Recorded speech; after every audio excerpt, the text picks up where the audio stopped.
Hello guys, कैसे हैं आप लोग? Hope you all are doing well. आज हम लोग स्टार्ट करने जा रहे हैं नॉलेज किंगडम का पार्ट 3। वो मैंने बहुत पहले आपको केमिकल बॉन्डिंग के उसमें सॉल्यूशंस करवाए थे प्रीवियस ईयर के। इसमें हम लोग स्टार्ट करेंगे क्वांटम केमिस्ट्री के प्रीवियस ईयर क्वेश्चंस, उनको कैसे हम लोग सॉल्व करेंगे। वो वैसे मैंने नोटबुक वाला सोचा था, बट क्वांटम केमिस्ट्री बहुत हार्ड होती है हम सभी के लिए। मैं आप लोगों के लिए क्वांटम केमिस्ट्री को इजी कैसे करना है, क्वेश्चंस को अप्रोच कैसे करना है, कैसे ट्रिक से हम क्वेश्चंस को सॉल्व कर सकते हैं। देखो, इसमें डेरिवेशंस बहुत बड़ी बड़ी हैं, मुझे आती हैं वो सब, वो मैं आपको करवा सकती हूँ, करवाऊँगी जनवरी में। अभी जैसे पेपर हमारा पास है, तो क्वांटम केमिस्ट्री के वो कौन से क्वेश्चंस हैं, देखो इसमें से 16 और 20 मार्क्स का आता है, हर बार आता है। आप कभी भी उठा के देख लो, चाहे नेट उठा लो, चाहे गेट उठा लो, इसमें से क्वेश्चंस फ्रिक्वेंटली पूछे जाते हैं। बट आपको मैं डेरिवेशंस कराऊं, आपके टाइम वेस्ट हो, उससे ज़्यादा बेटर है कि मैं आपको ऐसी ट्रिक्स बताऊं कि आप वो ट्रिक अप्लाई करके उन क्वेश्चंस को तो कर लो जो सभी बच्चे करने जा रहे हैं। क्या होता है क्वांटम में, मैं ये आपको बोलूं कि आप मेरी क्लास देख के 20 क्वेश्चंस, जैसे 20 मार्क्स है 20 ले लोगे, तो वो हर किसी के लिए पॉसिबल नहीं है, क्योंकि क्वांटम केमिस्ट्री बहुत हार्ड है। बट हाँ, 16 मार्क्स का अगर ईजी आ रहा है और आपने क्वांटम केमिस्ट्री इसलिए नहीं पढ़ी बिकॉज इट इज़ हार्ड, तो वो आपके लिए गलत हो जाएगा। क्योंकि अगर वो आसान वाला पार्ट अगर और बच्चे कर रहे हैं, तो you should also attempt it. मतलब क्वांटम केमिस्ट्री से डरना नहीं है। आप जो मैं ट्रिक्स, ये जिस तरीके से मैं पढ़ाने की कोशिश कर रही हूँ, मैंने ट्राई किया है कि मैं आपको बहुत ही कॉम्पैक्ट सिंपल तरीके से आपको बातें समझाऊं और आपके लिए क्वांटम केमिस्ट्री ईजी हो जाए। ठीक है, आप इसको हम ट्रिक्स की फॉर्म में ही चलेंगे। जैसे आज क्लास 1 है, तो आज ट्रिक नंबर 1 अप्लाई करेंगे क्वांटम केमिस्ट्री का, किसके ऊपर? हाइड्रोजन एटम पे। मैं ये इसलिए मैंने अप्रोच किया है ताकि अगर वो 16 मार्क्स इजी आए, जैसे अभी हमने दिसंबर में जो क्वेश्चंस आए थे क्वांटम केमिस्ट्री के, बहुत इजी थे। बस अगर आपको आता था तो अब 2 मिनट का काम था और आपने टिक लगाना था, आप वो करके नहीं गए, और बच्चे तो वो डेफिनेटली करेंगे, क्योंकि इजी पार्ट तो कोई नहीं छोड़ता, तो आप वहीं पे पीछे रह जाएंगे। तो आज हम लोग क्वांटम केमिस्ट्री को इजी वे में पढ़ते हुए चलेंगे। तो आज का हमारा पहला टॉपिक स्टार्ट होगा हाइड्रोजन एटम। ठीक है, हाइड्रोजन एटम से स्टार्ट करते हैं। उसमें से देखो 3 टाइप के क्वेश्चंस बनते हैं हाइड्रोजन पार्ट से, चाहे वो IIT जैम है, चाहे गेट है, चाहे नेट है। एक तो पहला क्वेश्चन रेडियल नोट्स आ जाता है कि रेडियल नोट्स निकालो।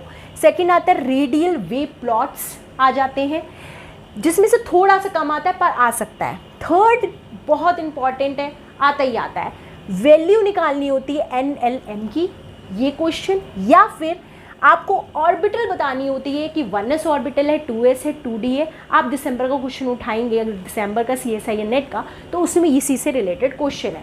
पर होता क्या, आता सबको है, पर आपकी लैक ऑफ प्रैक्टिस, आपको बहुत क्वेश्चंस करने हैं।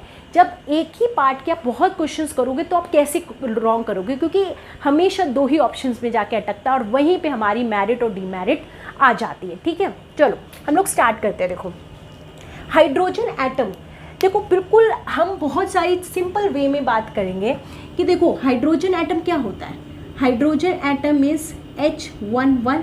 ठीक है, उसमें क्या हुआ, हमारा एक न्यूक्लियस है जिसके अंदर एक प्रोटॉन है, ठीक, और उसके अराउंड ये हमारा न्यूक्लियस, ये के शेल में है एक इलेक्ट्रॉन।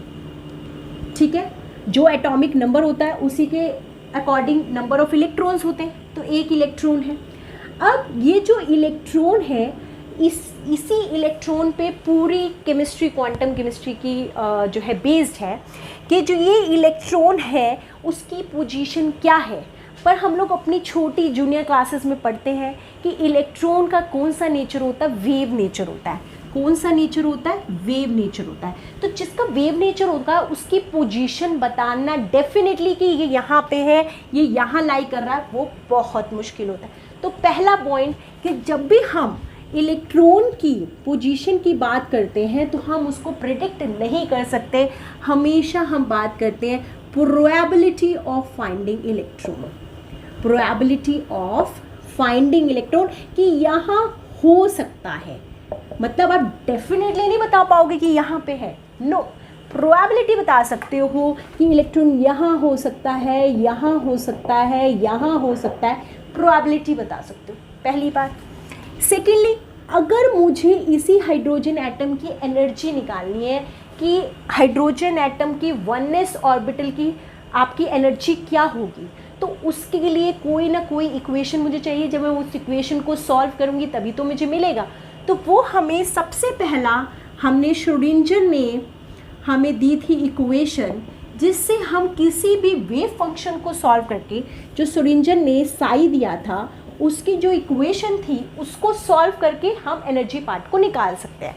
तो उन्होंने क्या इक्वेशन दी थी, डेल स्क्वायर साई अपॉन में डेल एक्स स्क्वायर, मैं एक्स वाई जेड तीनों को लेकर चल रही हूँ, ठीक है। डेल स्क्वायर साई अपॉन में del y square plus del square psi upon में del z square plus 2m upon में h क्रॉस का स्क्वायर। h क्रॉस क्या है हमारा, is equal to h by में 2 पाई, ठीक है। ब्रैकेट में e minus V is equal to 0, ठीक। पर जब हम जैसे अभी अगर हम क्वांटम पढ़ेंगे, SHO पढ़ते हैं, पार्टिकल इन अ बॉक्स पढ़ते हैं, वहाँ पे इस v की वैल्यू हमेशा आती है 0, क्योंकि जब भी हम उस पार्टिकल को लेते हैं, बॉक्स के अंदर लेते हैं, पोटेंशियल एनर्जी को 0 मानते हैं कि 0 टू इन्फिनिटी है। पर हाइड्रोजन के केस में पोटेंशियल की कुछ ना कुछ वैल्यू होती है। नेक्स्ट पॉइंट हम ये लिखेंगे, तो प्रोबेबिलिटी ऑफ फाइंडिंग इलेक्ट्रॉन की हम प्रोबेबिलिटी करते हैं। Next, v is not equal to 0, v is having some value, जिसकी वजह से इस श्रोडिंगर वेव इक्वेशन को सॉल्व करके हम एनर्जी फाइंड नहीं कर पाते हैं। हमें x, y, z को चेंज करना पड़ता है पोलर कोऑर्डिनेट्स में, ठीक है। एक इंट्रोडक्शन देना, देखो मैं सीधा ट्रिक पे चली जाऊं वो आप लोगों को समझ नहीं आएगा। एक छोटा सा इंट्रोडक्शन तो बनता है ना, छोटा सा इंट्रोडक्शन। तो x, y, z को हमने पोलर कोऑर्डिनेट्स में कन्वर्ट किया। पोलर कोऑर्डिनेट्स क्या होते हैं, जैसे कि हमारा हो गया r, थीटा एंड फाई, ये आपने पढ़ा होगा क्वांटम केमिस्ट्री में। r को हम बोल देते हैं रेडियल पार्ट, ठीक है, और जो थीटा और फाई होते हैं उसको हम बोल देते हैं एंगुलर पार्ट,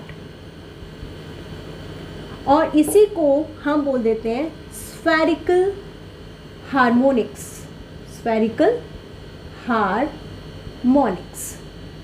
तो मतलब इस श्रोडिंगर वेव इक्वेशन को सॉल्व करके हमें हाइड्रोजन की एनर्जी नहीं मिल रही थी। अगर हाइड्रोजन की एनर्जी मिल जाए तो हम पोजीशन बता सकते हैं, 1s ऑर्बिटल बता सकते हैं, कुछ प्रोबेबिलिटी ऑफ फाइंडिंग इलेक्ट्रॉन्स बता सकते हैं इसको सॉल्व करके।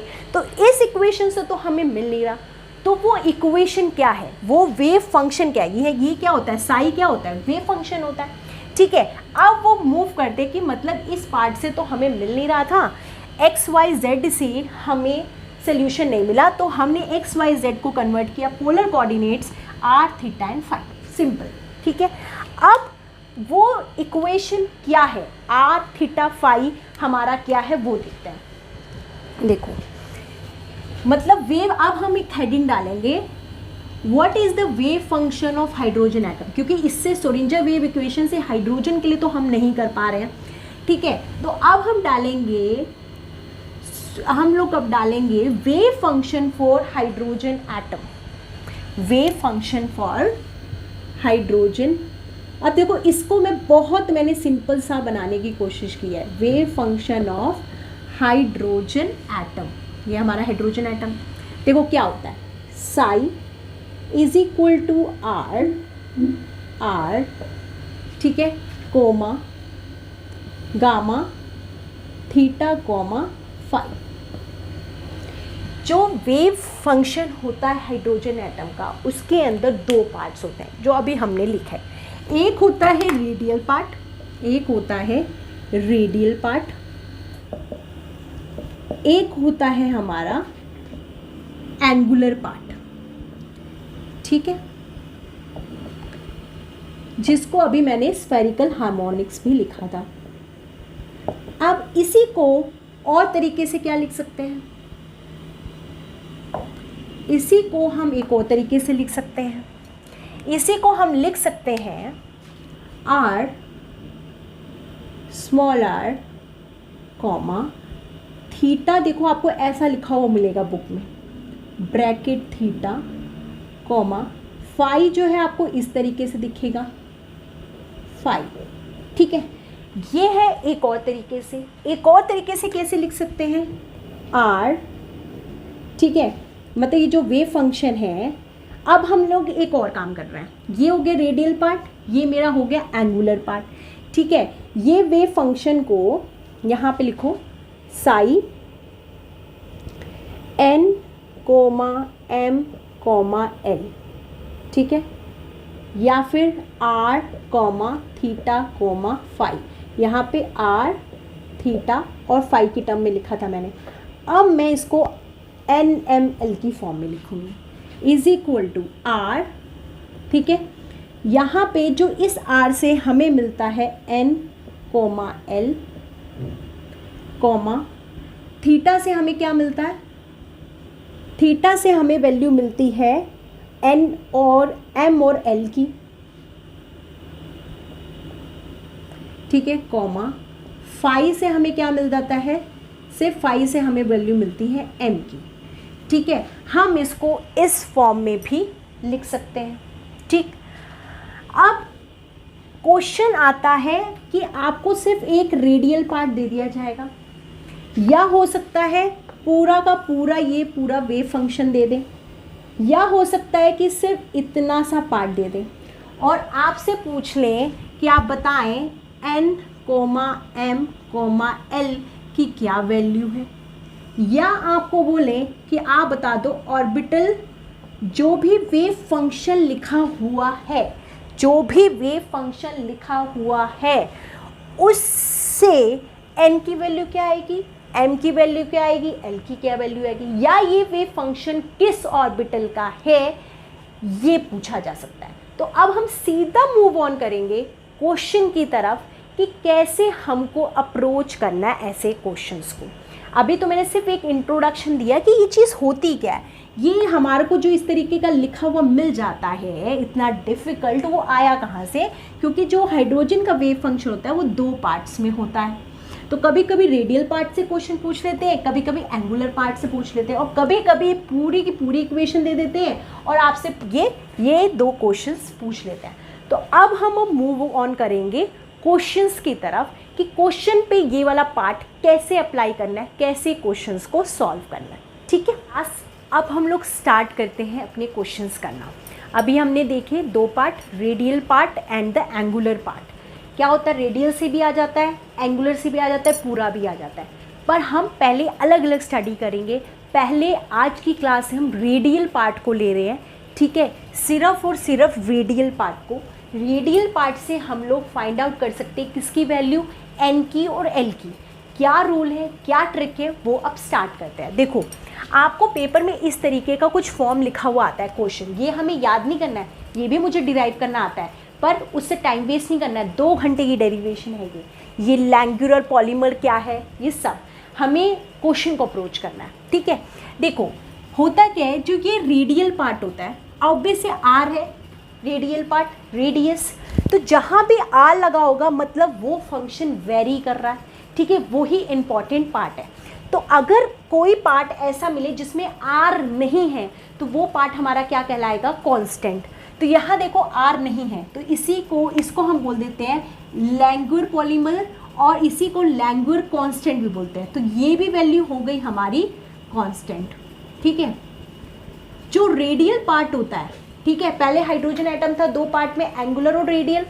रेडियल के अंदर 3 पार्ट आते हैं, एक होता है कांस्टेंट पार्ट, एक होता है प्री एक्सपोनेंशियल पार्ट, और एक होता है एक्सपोनेंशियल पार्ट, ठीक है। हमें जब भी इस तरह का क्वेश्चन दिया होगा हम उसे पहले 3 पार्ट में डिवाइड करेंगे। ये मेरे को फॉर एग्जांपल ये दे रखा था, हमें पता है कि डायरेक्टली प्रोपोर्शनल है, तो इसको हटाऊंगी तो कोई ना कोई कांस्टेंट आएगा, इज इक्वल टू कांस्टेंट, और आपने ये वाला पार्ट ऐसे के ऐसे लिख दिया, ठीक है। तो ये वाला पार्ट तो मेरा हो गया कांस्टेंट, इसको भी इसी में मिला के इन दोनों की जगह मैंने लिख दिया कैपिटल N, ये मिलेगा आपको, ठीक है। तो वो हो गया कांस्टेंट, मतलब जिस पार्ट में आपको R नहीं मिलेगा वो पार्ट क्या हो जाएगा, कांस्टेंट। ये है एक्सपोनेंशियल, e की पावर जो दे रखा है उसको बोलेंगे हम exponential,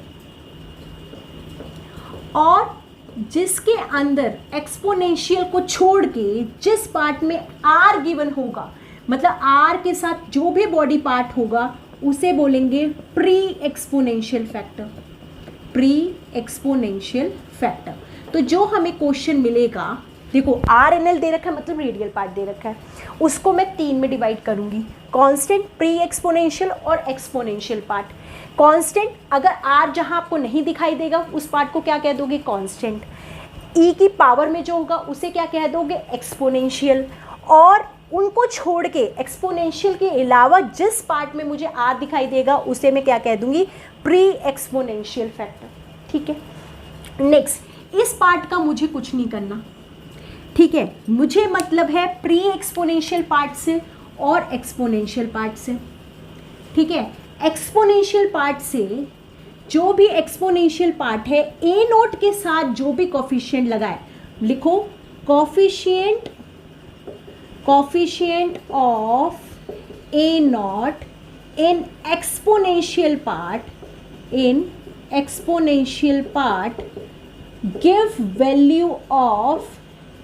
give value of n। मतलब जो एक्सपोनेंशियल पार्ट है ए नोट के जो भी बगल में लिखा हुआ है वो हमें किस चीज़ की वैल्यू देगी, n की वैल्यू देगी। यहाँ n लिखा हुआ है, ये हमें n की वैल्यू देगा। और प्री एक्सपोनेंशियल पार्ट से हमें मिलेगी, we get the value of l with minimum power of r। ये बहुत इंपॉर्टेंट है, with minimum power of r। जैसे ये हमें r यहाँ पे दे रखा है, इसमें कितने भी r हो, जिस r की पावर सबसे मिनिमम होगी वो मुझे क्या दे देगा, वैल्यू ऑफ l। समझ में आ गया, यही क्वेश्चन हो गया ख़त्म। ठीक, अब हम ये वाले पार्ट को अप्लाई करते हैं मेरे इन सारे क्वेश्चंस के ऊपर। बात समझ में आ गई, 3 पार्ट में हम लोग डिवाइड करेंगे। ठीक है, उसके बाद प्री एक्सपोनेंशियल पार्ट से जो मिनिमम वैल्यू है वो दे देगा l, और जो ए नॉट का मतलब एक्सपोनेंशियल में ए नॉट का जो कोफिशिएंट है वो हमें दे देगा वैल्यू ऑफ n। अब हम इन क्वेश्चंस को सॉल्व करते हैं। ठीक है, एक एक करके करेंगे सारे, और हर एक में एक डिफरेंट कॉन्सेप्ट है, तो इनकी प्रैक्टिस अच्छे से करेंगे ताकि एक छोटी सी मिस्टेक मेरे इतने इजी क्वेश्चन को गलत ना करा दे, और पूरे 4 मार्क्स का क्वेश्चन इसमें से आता है। पहला क्वेश्चन मुझे ये दे रखा था, रेडियल वेव फंक्शन, ये पार्ट दे रखा है, तो this is our exponential part. ये तो मुझे समझ में आ गया, ये मेरा एक्सपोनेंशियल पार्ट है। ठीक है, ये वाला पार्ट में आर नहीं है, आर है ही नहीं इसमें, तो ये मेरा हो गया कांस्टेंट। अब हमें 3 पार्ट में डिवाइड करना होता है, प्री एक्सपोनेंशियल नहीं है। अब आप खुद सोचो, अगर प्री एक्सपोनेंशियल नहीं है पर मुझे तो चाहिए क्योंकि मुझे तो 3 पार्ट में डिवाइड करना है, तो इसको मैं अगर मल्टीप्लाई कर दूं r की पावर 0 से, हमारा प्री एक्सपोनेंशियल पार्ट क्या होता है, मिनिमम वैल्यू ऑफ r। अगर मैं इसको r की पावर 0 से मल्टीप्लाई कर दूं, हमें पता है किसी की पावर 0 क्या होता है, 1, तो ये हो जाएगा, मतलब ये हो जाएगा 1 के इक्वल। और 1 को आप इस पूरे टर्म से मल्टीप्लाई करोगे, वेव फंक्शन में कोई भी डिफरेंस नहीं आएगा। 1 को इन सब से मल्टीप्लाई करो, यही आ जाएगा। तो मतलब मैं इस पूरे टर्म को मल्टीप्लाई कर सकती हूँ r0 से। तो ये जो r0 है ये मेरा बन गया कौन सा part, pre exponential part, pre exponential part. तो अब सबसे पहले एक्सपोनेंशियल पार्ट में ए नॉट के जो आगे होगा वो मुझे देगा n की वैल्यू, मतलब n यहाँ पे ए नॉट के आगे कुछ नहीं है, तो मतलब क्या होगा 1, मतलब n की वैल्यू है मेरी 1। l की वैल्यू r की पावर 0, जो भी मिनिमम पावर हो r की वो मुझे क्या देता है l, तो l इज इक्वल टू क्या हो गया 0। तो हमें या तो ये क्वेश्चन आएगा या आएगा इससे कौन सी ऑर्बिटल बनी, n क्या होता है हमारा प्रिंसिपल क्वांटम नंबर, n क्या होता है हमारा प्रिंसिपल क्वांटम नंबर। ठीक है, और l क्या होता है azimuthal quantum number, azimuthal quantum number. ये तो हमको 11-12 से आता है हमें। तो ये क्या बन जाएगा 1s। ये मैंने s क्यों लिखा, क्योंकि s is equal to 0, p अगर l की वैल्यू 0 है तो s होता है, l की वैल्यू 1 है तो p होता है, 2 है तो d होता है, और अगर 3 है तो f होता है। मतलब l की वैल्यू अगर 0 आई तो आप s लिखोगे, अगर 1 आई तो p लिखोगे, 2 आई तो d लिखोगे, और 3 आएगी 4 होगे। ये है हमारा प्रिंसिपल क्वांटम नंबर, कौन सी शेल है, ठीक है। तो ये हो गया मेरा आंसर। नेक्स्ट क्वेश्चन करता है ये पार्ट। अब यहाँ पे मैंने जब देखा तो ये तो मेरा एक्सपोनेंशियल तो देखना आसान होता है, e की पावर, ये मेरा हो गया एक्सपोनेंशियल पार्ट, ठीक है। ये वाला अब मैंने बोला था जिसमें r नहीं है वो क्या हो जाएगा हमारा कांस्टेंट, इससे तो मुझे कोई मतलब ही नहीं है, कांस्टेंट से तो मुझे मतलब नहीं है। ये पार्ट मेरा हो गया क्योंकि इसमें r दे रखा है और एक्सपोनेंशियल भी नहीं है, तो ये हो गया प्री एक्सपोनेंशियल पार्ट। अब आप लोगों ने कहा कि मैम जैसे आपने ऊपर आर नोट से मल्टीप्लाई किया था, क्या यहाँ पे भी हम आर नोट से मल्टीप्लाई कर सकते हैं? करके देखना है, ज़रूर करके देखना है। अगर मैं इस पार्ट को आर नोट से मल्टीप्लाई कर दूँ तो ये वाला पार्ट क्या हो जाएगा मेरा 2 माइनस आर अपॉन में ए नॉट। इसको मैंने किससे मल्टीप्लाई करके देखना है, आर नॉट से, ठीक है। इसको करोगे इसको करोगे तो ये क्या बन जाएगा 2 R naught minus R into R naught, है ना।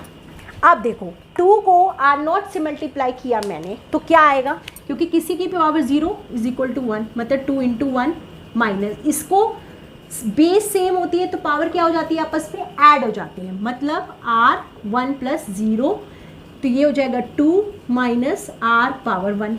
मतलब मेरा ये पार्ट अगर मैं इसको आर 0 से मल्टीप्लाई कर रही हूँ तो वेव फंक्शन में कोई भी चेंज नहीं आ रहा है, मतलब मैं इसको आर नॉट से मल्टीप्लाई कर सकती हूँ, ठीक है। बट अगर आपने यही कहा मैम आप मल्टीप्लाई क्यों करते हो, ऐड करो ना।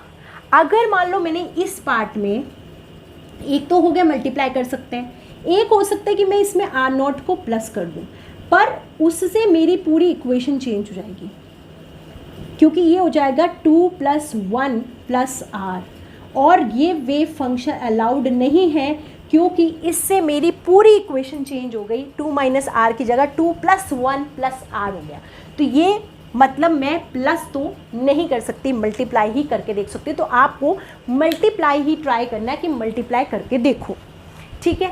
तो मतलब मैंने आर नोट से जब इसको मल्टीप्लाई किया तो हमारी इक्वेशन बिल्कुल भी चेंज नहीं हो रही है।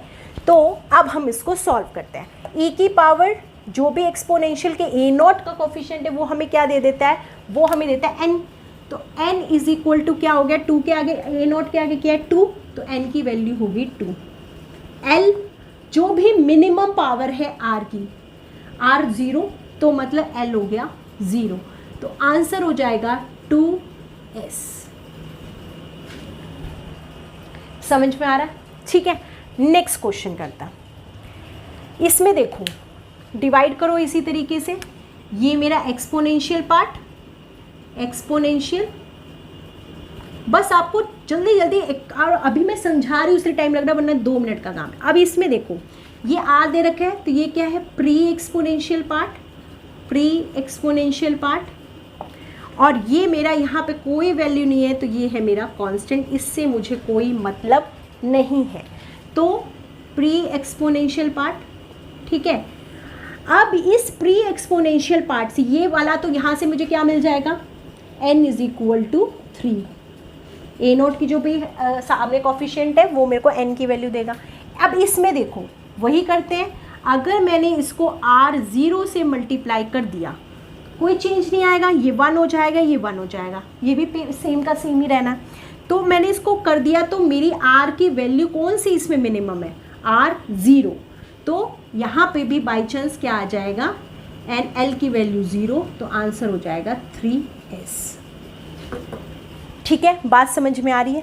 अब हम करते हैं नेक्स्ट क्वेश्चन। ये पहले आप खुद अप्लाई करो ये वाला, और गलतियां नहीं करनी है, और गलती होगी डेफिनेटली होगी अगर ध्यान से नहीं किया तो, क्योंकि ये तो एक्सपोनेंशियल पार्ट है। यहाँ से तो n की वैल्यू आप लोग बहुत इजीली निकाल लोगे, है ना।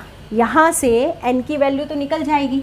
r की वैल्यू क्या रखोगे? 1, क्योंकि r की वैल्यू 1 है। नहीं, पहले मैं इसको मल्टीप्लाई करूँगा। अगर मैंने r0 से मल्टीप्लाई किया कोई चेंज नहीं आया, वेव फंक्शन में बस चेंज नहीं आना चाहिए। तो ये n की वैल्यू क्या हो गई? 3, और r की वैल्यू यहाँ पे अगर 1 है, आपने यहाँ पे इसको मल्टीप्लाई कर दिया r0 से, तो मिनिमम वैल्यू क्या हो गई? 0। तो l इज इक्वल टू 0, तो आंसर आ गया 3s। ठीक, अब ये वाला देखते हैं, ये इंपॉर्टेंट है, ये क्वेश्चन बहुत ज़्यादा इम्पॉर्टेंट है। ध्यान से, ये एक्सपोनेंशियल पार्ट है, तो n की वैल्यू क्या हो गई? n is equal to 2। ठीक, अब यहाँ पे ये अलग लेना है, ये अलग लेना है कि हमें इस ब्रैकेट को खोलना है, तो इस ब्रैकेट को खोलना है। मल्टीप्लाई करो r माइनस r का स्क्वायर। ठीक है, अब आपने कहा कि मिनिमम वैल्यू ले लेते हैं, ये 1 ले लेते हैं, ये 2 ले लेते हैं, यहाँ भी क्रॉस, क्योंकि अभी भी तो आप इसको r0 से मल्टीप्लाई कर सकते हो, क्योंकि मल्टीप्लाई करने से आपकी इक्वेशन चेंज नहीं होनी चाहिए। तो आपने मल्टीप्लाई कर दिया r0 से, तो ये क्या हो जाएगा? इक्वल टू r0 और 1, आप बेस जो होता है वो क्या होता है? ऐड हो जाता है। ये हो गया 1, मतलब मल्टीप्लाई करने के बाद भी 1 हो गया, माइनस r2 और प्लस में 0, 2 ही रहेगा। मतलब इसमें आंसर मेरा क्या आएगा? r की पावर 1। पहले मल्टीप्लाई किया तो कोई फ़र्क पड़ा नहीं, है ना। अगर मैंने मल्टीप्लाई किया तो चेंज हुआ नहीं, r0 से ऐड हो गई पावर, ऐड होने पे ये हो गया 1, और l की हमारी वैल्यू आ गई 1, और l की वैल्यू अगर हमारी 1 है तो हो जाता है p। तो इसका आंसर क्या आ जाएगा हमारा? 2p। इसका आंसर हमारा क्या आ जाएगा? 2p। ये बहुत इंपॉर्टेंट क्वेश्चन था। पहले आप इसको मल्टीप्लाई करोगे r माइनस r का स्क्वायर। ठीक है, अब आपने इन टर्म को r0 से मल्टीप्लाई करके देखा, बेस सेम है, पावर हो जाती है ऐड, तो 0 + 1 इज इक्वल टू 1 ही आएगा, 2 + 0 इज इक्वल टू 2 ही आएगा। अब मिनिमम पावर क्या है? 1, तो मैंने l की पावर 1 लिख दी और आंसर मेरा आ गया 2p। अब एक प्रीवियस ईयर का क्वेश्चन करते हैं, इसके बाद इस क्लास को स्टॉप कर देना है। अब ये तो मुझे लग रहा है कि इतने बड़े क्वेश्चंस को देख के आप घबराओगे नहीं क्वांटम के, आपको सिर्फ इसमें बताने की किस ऑर्बिटल से बिलोंग करता है। ठीक है, तो सबसे पहले ये RNL को देखोगे, it is a radial part. ठीक है, ये मेरा रेडियल पार्ट है, क्योंकि हमारा कोई थीटा और फाई दे नहीं रखा, मतलब कंप्लीट वेव फंक्शन तो नहीं दे रखा हाइड्रोजन का। अब आते हैं यहाँ पे मुझे कोई R नहीं दे रखा, तो ये मेरा पार्ट क्या हो गया? कांस्टेंट। ठीक है, और अब ये वाले पार्ट में एक्सपोनेंशियल नहीं है, तो ये हो गया pre exponential part. Pre exponential part. ठीक है, और ये क्योंकि एक्सपोनेंशियल e की पावर दे रखी है, तो ये मेरा हो गया एक्सपोनेंशियल पार्ट। ठीक, ये मैंने डिवाइड कर दिया। हमें पता है एक्सपोनेंशियल पार्ट क्या, जो a0 का कोफिशिएंट होता है उससे हमें क्या वैल्यू मिलती है? n की। तो 3 है, तो n इज इक्वल टू हो गया 3। कांस्टेंट से मुझे कोई मतलब नहीं है। अब आते ये प्री एक्सपोनेंशियल पार्ट, इसमें r 2r और माइनस r स्क्वायर दे रखा है। अब मैं क्या कर सकती हूँ? देखो, प्लस तो करना नहीं है, क्योंकि प्लस करूँगी तो पूरी वेव फंक्शन चेंज हो जाएगी, क्योंकि r0 की पावर 0 को अगर मैंने प्लस कर दिया तो 1 आ जाएगा। मल्टीप्लाई अगर करती हूँ मैं इनटू r0 करती हूँ मैं अगर, तो 1 × 2r, कोई फ़र्क नहीं पड़ेगा, पावर इसमें भी ऐड हो जाएगी 2, तो मैं मल्टीप्लाई तो कर सकती हूँ। ठीक है, अब जब मैंने मल्टीप्लाई कर दिया r0 × 2r अपॉन में a0, क्या बन गया ये वाला पार्ट हमारा? r0 × 2r अपॉन में a0 माइनस, यहाँ पे भी अगर मैंने मान लो इस पूरे को ही मैंने मल्टीप्लाई किया तो ये ऐड हो जाएंगी, ये तो 2 का 2 ही रहेगा, अपॉन में 3a0 स्क्वायर। मतलब मेरा कोई भी फंक्शन में चेंज नहीं हुआ, क्योंकि ये तो 1 ही हो जाएगा, वही वेव फंक्शन आ जाएगा। से देखो यहाँ पे जब मैंने मल्टीप्लाई किया, वेव फंक्शन तो मेरा बिल्कुल भी चेंज नहीं हुआ। बट यहाँ पे क्योंकि r का बेस है सेम, तो पावर क्या हो जाएंगी, ऐड, तो ये क्या हो जाएगा, r की पावर 1 ही रहेगा और 2 माइनस आर स्क्वायर अपॉन में a not upon 3a not का स्क्वायर। तो यहाँ पे L की वैल्यू हमारी क्या आ जाएगी, 1। मतलब मल्टीप्लाई किया, अगर कुछ ना होता तो आज 0 ही रह जाता, पर बेस थी सेम तो पावर क्या हो जाएंगी, ऐड, तो 0 + 1 1, तो L की वैल्यू हो गई 1। और L अगर 1 होता है तो क्या बनता है, p ऑर्बिटल होता है, तो आंसर आ जाएगा 3p। सो हो क्लास, आपको ये आज की क्लास रेडियल पार्ट समझ में आया होगा। इन क्वेश्चंस को अच्छे से प्रैक्टिस करेंगे, जितने और क्वेश्चंस मिलते हैं उनको भी प्रैक्टिस करिए। कल हम इसी का, जैसे आज रेडियल पार्ट किया था, कल हम करेंगे एंगुलर पार्ट, ठीक है, और उसकी वैल्यूज़ निकालेंगे। उसके बाद हम लोग radial load, radial wave functions करेंगे। इसके बाद मैं आपको इसी पार्ट से रिलेटेड जितने प्रीवियस ईयर क्वेश्चंस आए थे वो सॉल्व करवाऊँगी, ठीक है। होप आपको पसंद आई होगी video. Thank you so much.